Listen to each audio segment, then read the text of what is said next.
My name is Crisia Ramirez, and I currently reside in San Antonio, Texas. I just wanted to first start off and say I can really, truly appreciate your passion for what you're doing as an alumni. I can tell when somebody's just driven for what they're doing. So thank you, you're in the right position. But I did have a question going back to Chafee.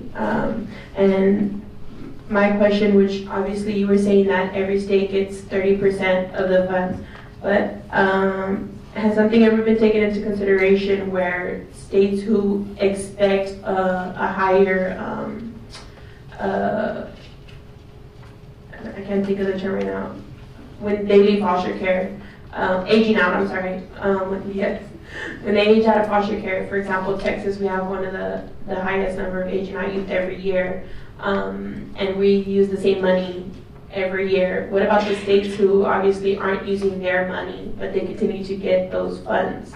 Is something being taken into consideration for that? And also, why do you have to be in care since the age of 14? Is that to prevent abuse of government assistance?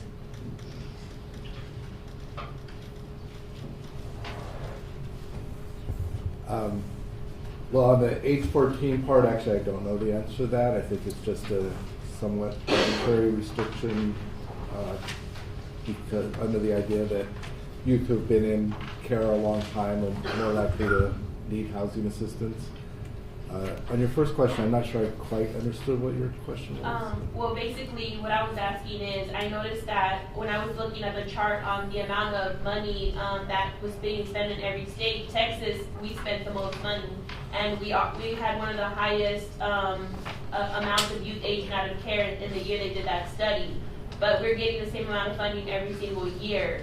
Is there room for more funding and allocation, because we need it, and some states aren't using it? Well, as I said, the $140 million that came with the Chafee Act has stayed $140 million since 1999, and it's allocated across the states based on the number of youth in foster care, right? No, number who age out. Total number. Total Number of children in foster care. Yeah, that's what I said. First time I thought. Yeah. So, so if Texas were seeing that they had a higher percentage across the country, their allocation ought to be going up. But essentially, there's a fixed pot of money, and you can only use 30% for housing support.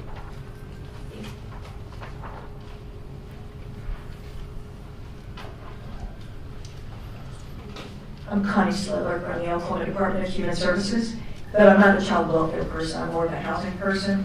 And one of the things we've heard in Oklahoma is there's a cost to the states if we expanded Title 4E, and that not all youth would be eligible for Title 4E. Ruth, could you talk about that?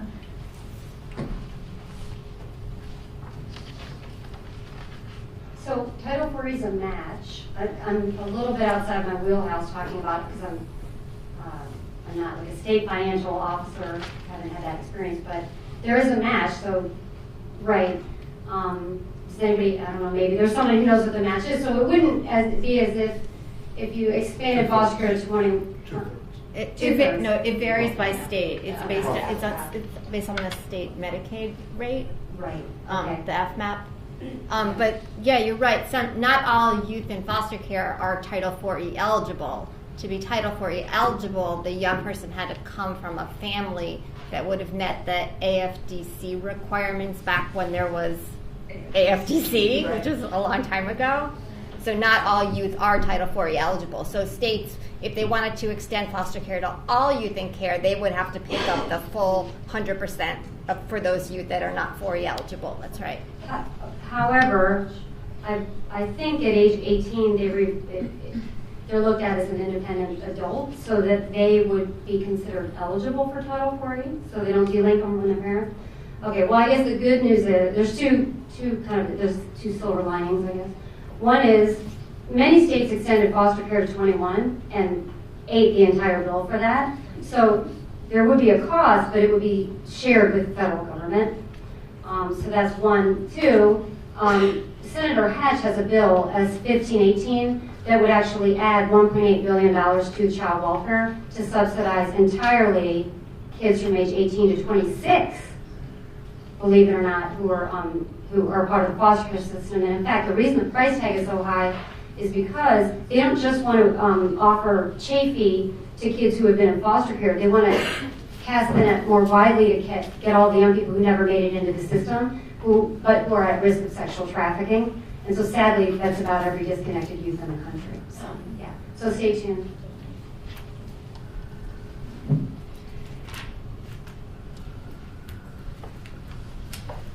Hi, my name is Garrett. I'm from the American Youth Policy Forum, and my question is for Michael. Going back to the IL coordinators, how can they help youth that don't have outside income support? So I know a lot of the Chafee funds go to those who have the most support, so those who kind of need it the most get left behind. So how can they support them? Well, I wish I knew the answer to that, but what you see in some states is they do leverage other programs. The FUP program is just one example, or they have state funds that they put toward helping these youth. Some are getting more creative in forming partnerships with other organizations, or even trying to, again, use that to leverage their Chafee dollars. Kentucky was using their Chafee funds to fund to work with the Kentucky Housing Corporation to fund a 6-month voucher. It's only 6 months again, of course, but the idea they were able to partner and make use of the housing authority's infrastructure for running a voucher program, and so then and some other states were using FUP as just a means to get them to the point of Section 8. And then they use the runaway and homeless youth system, which isn't ideal either, but trying to get them into the transitional living programs, which again, you can only be in those for 18 months.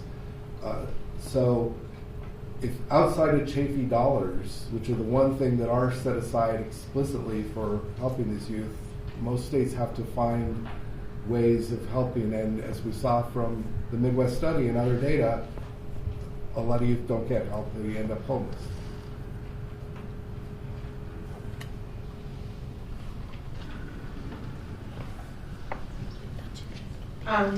One question, well, it's kind of a statement, I guess. The Section 8 situation, a long wait. It is in a long, well, I'm from New Jersey. My name is Marion Simmons, but I'm here on behalf of National Resource Center for Youth Development. And I know Aging Out, my program always encouraged us to apply for Section 8 in those types of situations, but the list is just extremely long. So I didn't even know about the tier you were talking about how you can get up depending on, I guess, the local requirements, but it's interesting to just now find out about that because I wonder how does that work when it comes to my state. But I was actually blessed to have a independent living program that didn't require me to leave. So I was there since I was 16, so I started off in a group home. And I just worked my way up until an independent living apartment where I paid rent, which was like a subsidized amount. And then there were certain units that were actually considered permanent supportive housing. So you really didn't have to leave. I left on my own recently to pursue graduate school, but that was my option when it came to housing. There's not a lot of options like that out there. And I think one of the big issues with this topic is funding, because there's so many youth. I can name 5 people in my head who aged out in the last few years and are homeless or would be considered homeless because they're couch surfing. So I think when it comes to the tier situation or other ways that youth can get housing outside of the child welfare system, there's not enough awareness, and there needs to be more information put out there because it's going on a lot, and the amount of money that's out there isn't matching the amount of youth that are aging out of care. So there certainly is not sufficient funding in the Section 8 voucher program to provide for all of the families that are eligible or need it. There are, and the tier system or the preferences system I talked about, it is one way for housing authorities to really focus their attention on populations that have a particular need in the jurisdiction. So 2 preferences that really address youth aging out of foster care that we've seen in place. One is a preference for youth aging out of foster care, and then another one is for youth that are approaching the end of their 18-month time-limited voucher. They can some PHAs have then created a preference for those youth to get them onto the regular Section 8 voucher program. Like I said, well, like Ruby said, you really need to try to get, if there's a need, there are a lot of needs in the community, so PHAs are really balancing those needs, but definitely the preferences are something that are in place. One thing, a nice thing about preferences too, is that you can place a limit on the number of preferences available. So for instance, depending on the need, the number of youth aging out of foster care in a community, a PHA could set a limit to that preference. So if they are expecting 30 people to age out of foster care, they can set a limit at 30 youth. But it definitely is something that needs more resources.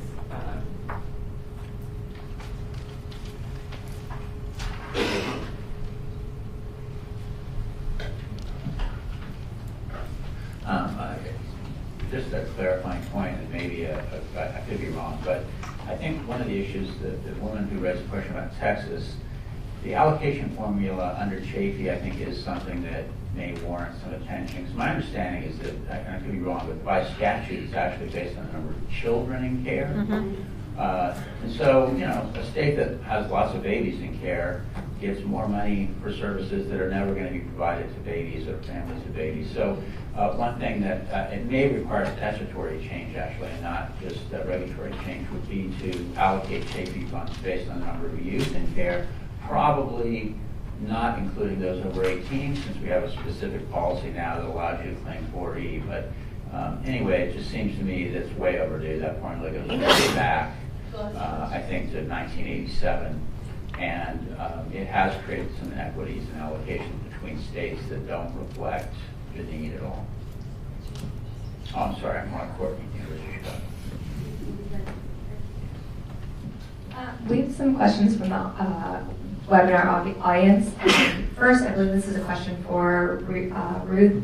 Are there states that are, and if so, which ones, that are already effectively knitting together the different funding streams, such as, FOP at age 21, and then housing vouchers for adults, Section 8, whatnot, around 22, 23, and beyond?